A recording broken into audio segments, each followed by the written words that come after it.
Hello students, welcome back to my YouTube channel.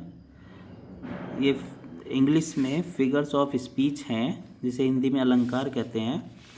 Figure of speech के प्रयोग से भाषा में सुंदरता और रोचकता आ जाती है।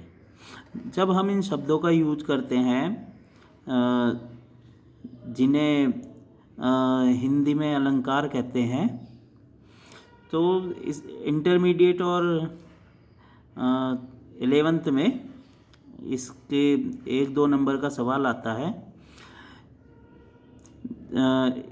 ये 7 प्रकार के होते हैं जो अलंकार हैं figures of speech. Number 1 simile, number 2 metaphor, number 3 personification, और नंबर 4 अपॉस्ट्रॉफी, और नंबर 5 हाइपरबोल, नंबर 6 ऑक्सीमोरन, और नंबर 7 ओनोमोटोपोइया। इसकी जो डेफिनेशन है सिमली की, वो है it is a comparison between two different objects which have to at least one point in common. Here words of comparison as, so, like are used. मतलब जहाँ पे इन शब्दों का प्रयोग होता है, एज का, सो का और लाइक का, तो वहाँ पे क्या होता है, उपमा, सिमली, जिसे हिंदी में उपमा कहते हैं, वो अलंकार होता है।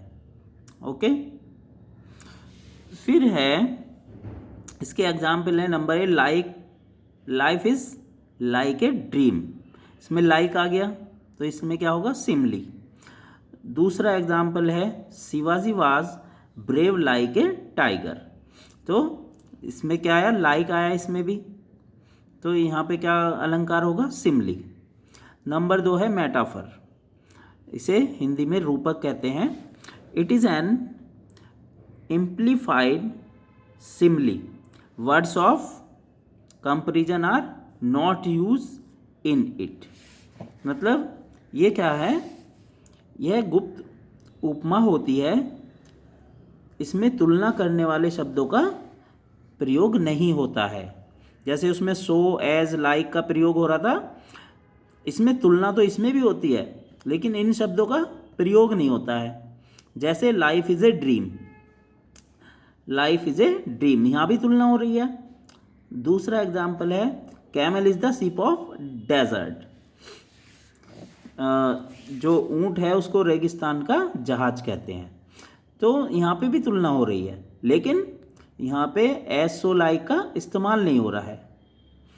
ओके, नंबर 3 है पर्सोनिफिकेशन, मानवीकरण। हिंदी में कहते हैं मानवीकरण, मतलब किसी चीज़ को मान के करते हैं इसमें। व्हेन लाइफलेस ऑब्जेक्ट्स और abstract ideas are thought of as living beings. मतलब निर्जीव वस्तुओं का अदृश्य विचारों को सजीव मान लिया जाए, वहाँ पे क्या होगा, पर्सोनिफिकेशन। इसका एग्जाम्पल है life is blind, love is blind, love is blind. Number 2 the moon veiled her face. चौथा है एपोस्ट्रॉफी, से संबोधन भी कहते हैं।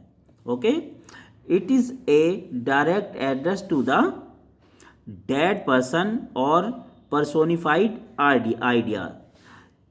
यह किसी मृत व्यक्ति या मानवीय गुण वाले विचार को सीधा संबोधन होता है, जैसे ओ वर्ल्ड, ओ लाइफ, ओ टाइम। मतलब इसमें अपॉस्ट्रॉफी का जो चिन्ह दिखाई दे रहा है, ये मेन होता है, जहाँ पे ये चिन्ह लगा होता है समझो वहाँ अपॉस्ट्रॉफी फिगर्स ऑफ स्पीच है। दूसरा है O death, why are you so cruel. पांचवा है हाइपरबोल, अतिशयोक्ति, मतलब किसी चीज को बढ़ा चढ़ाकर कहना। In hyperbole the things are describe by our statement, मतलब हमारे द्वारा जो बोला जाता है बढ़ा चढ़ा के। एग्जाम्पल है सी वेप्ट ओशियंस ऑफ टीयर्स। दूसरा example blind, ब्लिंडा smiled and all the world was gay। Belinda smiled and all the world was gay. छठा है ऑक्सीमोरन, इसे विरोधाभास भी कहते हैं, oxymoron. It is a combination of two word with opposite meaning. मतलब यह दो विपरीत अर्थ वाले दो शब्दों के का मेल होता है. क्या है इसमें, कहाँ पे होगा इसका example, life is a bitter sweet. दूसरा एग्जाम्पल है ही इज द विशेष फूल. ये दो एग्जाम्पल इसके, यहाँ पे क्या होगा ऑक्सीमोरन. सातवां है ओनोमोटोपोइया, ध्वनि अलंकार भी कहते हैं इसे.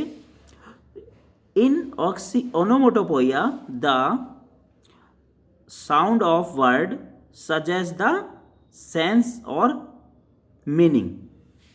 जो जब शब्दों की ध्वनि से अर्थ या भाव का पता चल जाए.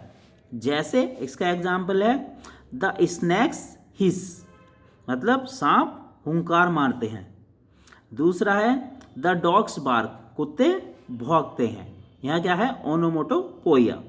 तीसरा एग्जाम्पल है द क्रो कॉज, कौवा काँव काँव करता है.